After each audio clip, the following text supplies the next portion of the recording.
ভালো আছেন? আমার মার্কাকে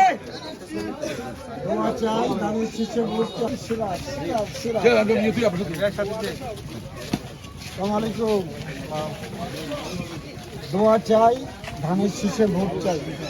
ঘাটির সিংহপুরুষ অষ্টগ্রাম ইসলামী দমনের প্রাণপ্রিয় নেতা বীর মুক্তিযোদ্ধা জননেতা অ্যাডভোকেট ফজলুর রহমান ফজলু ভাইকে ধানের শীষের মার্কা দিয়ে জাতীয়তাবাদী দলের পক্ষ থেকে মনোনয়ন দেওয়া হয়েছে।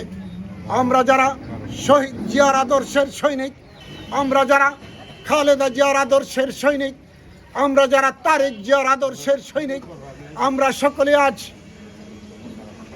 জননেতা অ্যাডভোকেট ফজলুর রহমান ফজলু ভাইকে অষ্টগ্রাম ইসলামী দমনে বিপুল ভোটে ধানের শীষকে বিজয়ী করার জন্য আমরা রাত দিন একত্রিত করে রাজপথে ধানের শীষের ভোট সংগ্রহের জন্য পরিশ্রম করে যাচ্ছি। আমরা প্রত্যেকটি গ্রামে গ্রামে, প্রত্যেকটি ওয়ার্ডে মা বোনদের কাছে, ভাইদের কাছে ধানের শীষের ভোট ভিক্ষা করছি। আমরা আশা করছি আগামী 12 তারিখে 12ই ফেব্রুয়ারির নির্বাচনে সারাদিন বাংলার তথা অষ্টগ্রামের সর্বস্তরের জনগণ মা বোনেরা ভোট কেন্দ্রে যে বিপুল পরিমাণে ধানের শীষে ভোট দিয়ে ধানের শীষকে জয়যুক্ত করবে। জননেতা অ্যাডভোকেট ফজলুর রহমান ফজলু ভাইকে এমপি নির্বাচিত করে সংসদে পাঠাবে।